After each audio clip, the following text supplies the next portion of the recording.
location in the Quran is Madian.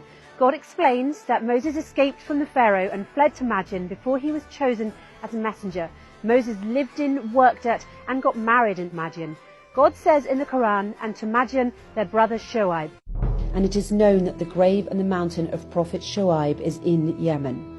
This establishes that Madian is located in Yemen, not in Saudi or northern Hijaz, as it is thought to be in some history books. Madian also has the Mosque of Prophet Shoaib, which is located in the middle of Oslat al-Manar, on the line connecting Sa'na in the provinces of Ab and Taz in Yemen. The language in which Moses used to communicate with the people of Madian further strengthens the argument that Madian is located in Yemen.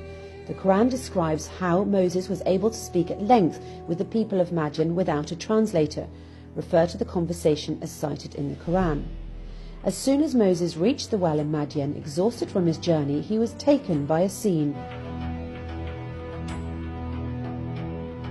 At this well, men were gathering, and all their focus was on giving water to their sheep and cattle.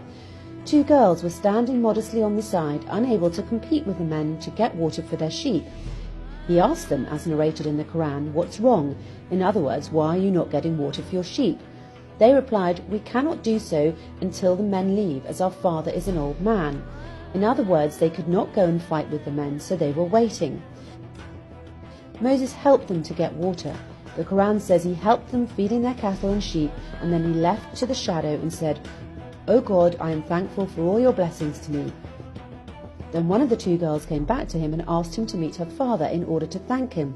As narrated in the Quran, one of them came walking modestly and said, "Our father is inviting you in order to reward you for what you've done."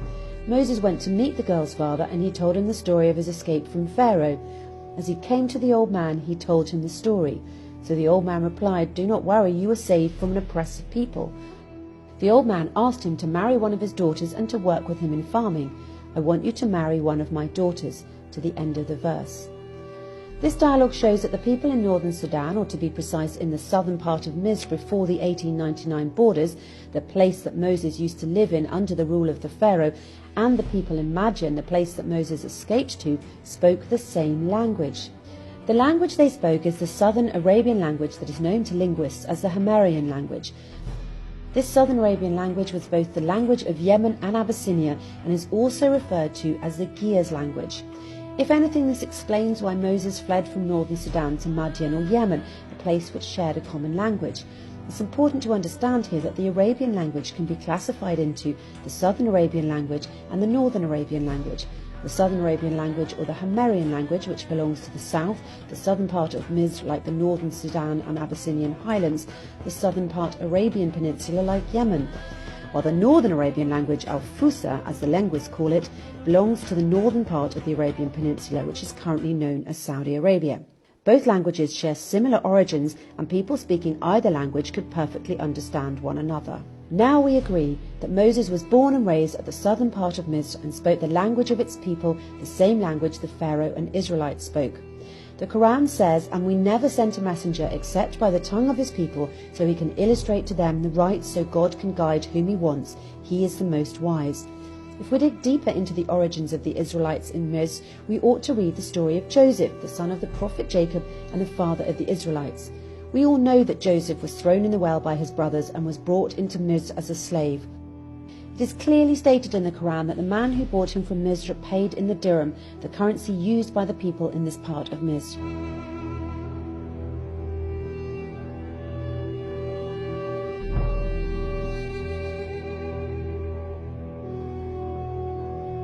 Knowing which region in Misr at the time dealt in dirhams will also lead us to figure out where Joseph was sold and whether the caravan entered Misr from the north towards Sinai, coming from the Sham, or it entered Misr from the south towards Abyssinia, coming from the southern Arabian Peninsula. The region that used the dirham at that time was the southern area of the Arabian Peninsula referred to now as Yemen. This implies that Joseph entered Misr from the southern Arabian Peninsula coming from Yemen, which shows that Israelites are originally Arab Bedouins from the southern Arabian Peninsula. It is worth noting here that the dirham was also used in Abyssinia all the way up to northern Sudan. A shared common currency strengthened the trade between these places. Strong commercial ties were also attributed to the use of the same language, which we referred to earlier as the Southern Arabian language or the Himyarian language. Simply put, one language, one currency. Had Joseph been living in Sham and sold in northern Egypt, the buyer would not have paid for him in dirhams, as this was not the currency used in northern Egypt or in Sham.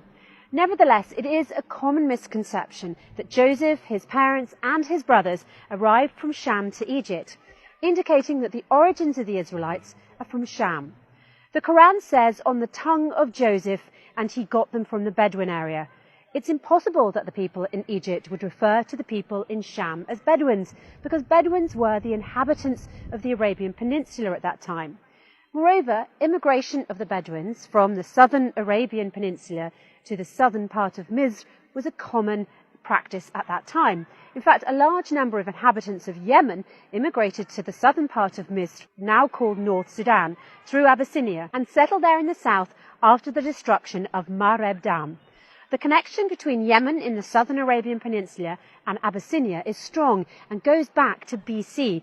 The two places shared strong ties and movements between their inhabitants. Southern Arabs immigrated to the African coasts of Abyssinia and formed their own settlements there. Also, Africans immigrated to the southern Arabian Peninsula and even ruled it several times. This kind of immigration continued until Ptolemies ruled and had control over the Red Sea. Obviously, this two-way immigration led to the unification of languages between the different nations. That's why the Southern Arabian language was the most popular language in both Abyssinia and Yemen. Furthermore, when early Muslims emigrated to Abyssinia, escaping the oppression of Quraysh, they met al-Najashi, the ruler of Abyssinia. The companion Ja'far min Abi Talib read to al-Najashi from Surat Maryam in the presence of the priests, and while al-Najashi was listening to Surat Maryam, he burst into tears and his companions cried as well. A verse was then revealed, and as they hear what has been revealed to the Prophet, you can see their eyes full of tears from what they knew was the truth. The key question here is, how did al-Najashi and the priests understand the language of the Quran when they were speaking Abyssinian while Ja'far was speaking the Northern Arabian language? This proves to you that the language of Abyssinia at that time was the same language being used in the Southern Arabian Peninsula, Yemen, and that the Northern and Southern Arabian languages share the same origins, and that, as mentioned earlier, the people who speak both languages can understand one another. In summary, southern Misr, now northern Sudan, as known in ancient times, shared the same language with the people of Abyssinia and those of the southern Arabian Peninsula, Yemen. This language is the Southern Arabian language. Also, the dirham is the currency of the Southern Arabian Peninsula, all the way to Abyssinia through the east and north of Sudan. We can now understand that the immigration of Bedouins from the Southern Arabian Peninsula to southern Misr was a common practice at that time and not limited to the Israelites when Joseph welcomed his brothers and parents into Misr. All this proves that Moses spoke the same language of the Pharaoh, and that the escape of Moses from the Pharaoh in northern Sudan to the south in Madian, Yemen, makes perfect sense. To take this one step further, based on the previous premise, mainly that Abyssinia, Yemen and northern Sudan shared the same language, as well as scientific proof that the first Homo sapien was discovered inside this triangle, specifically in Abyssinia, where the first civilization in the world was located, it shows that the first language humans used was this Southern Arabian language. In a nutshell, the Southern Arabian language is the oldest and first language for humans to know, and it is the origin of all other languages. The Southern Arabian language, or the Himyarian language, continued to spread from Yemen and Abyssinia through immigration to eastern and northern Sudan.